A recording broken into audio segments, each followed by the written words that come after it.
Hey, what is going on YouTube? The Gamer Lycan here, and today we're going to be doing a scary story. I got a special treat for y'all. It's the Black-Eyed Kids.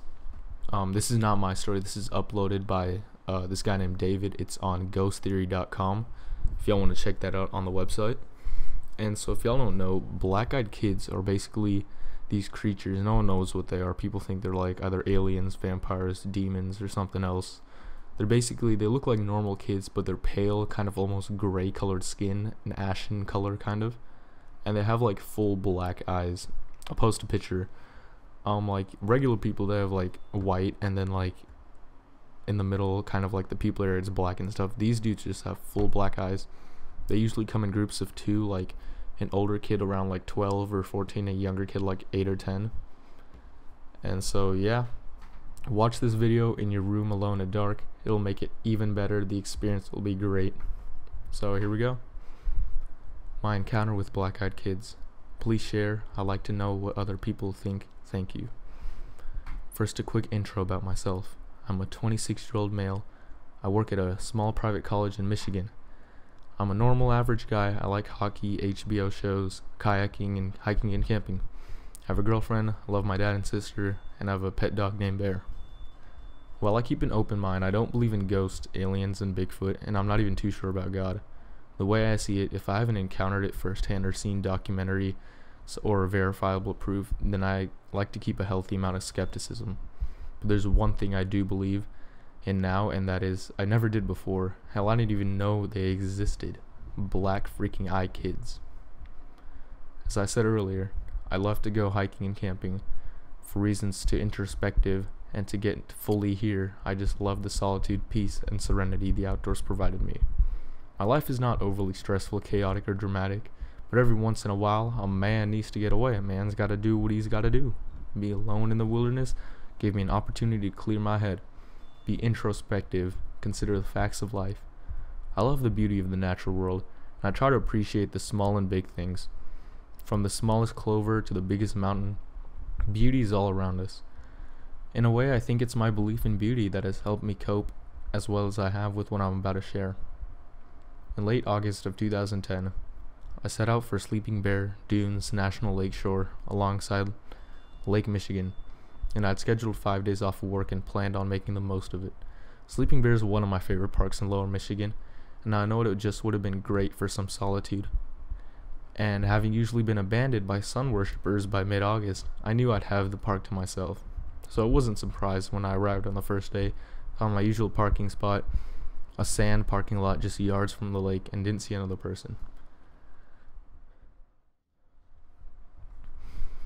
As I sat on the hood of my car overlooking the beach and the lake, I remember breathing deeply and saying, "Thank God for solitude." I ate lunch, walked down to the beach, and put my bare feet in the water. Cold, very cold. But it didn't matter to me though. I didn't come to swim, I came to hike and camp. And I came to, as was my tradition, sit by a warm fire on a cool night, sipping on my flask of whiskey, enjoying the sounds of the forest. However, this peaceful tradition didn't happen.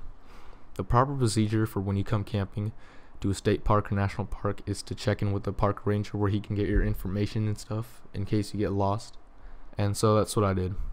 So I went to one of the minor ranger stations. Not the main one. The main one was like about a half an hour up north. I didn't want to travel that far.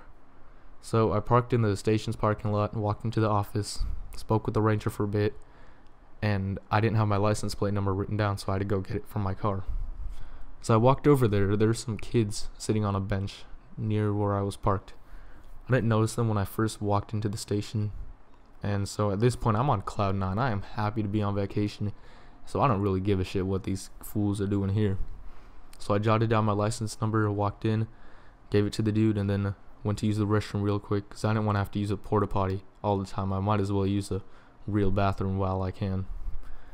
So as I'm taking care of my business, I hear the bathroom doors open. I hear whispered voices. It's a small bathroom, but I can't make out what the voices are saying. I can tell they're kids' voices though, and I figure it's the same kids I saw from my car earlier. No biggie, right? I finished up and opened the stall door. Sure enough, the two kids were standing outside the stall, and I remember saying, "It's all yours." I walked to the sink. The kids just stood there. Now when you think about it, it's kind of creepy, kind of spooky. And so, I mean, I didn't really give a shit at the time. I was just happy. I wasn't paying too much attention to them. And then I looked in the mirror and I noticed the kids were staring right at me. And so this was freaking creepy. And what was even more creepy was that these dudes had like full black eyes, like no whites in their eyes at all. It's a pretty small bathroom and they were about 3 feet away from me, and I was freaking out.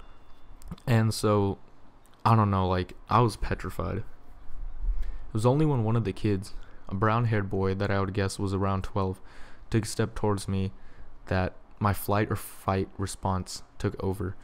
And I turned off the water. I don't know why I bothered doing that. It's just a habit, I guess. And I moved a step back from the kids and towards the door.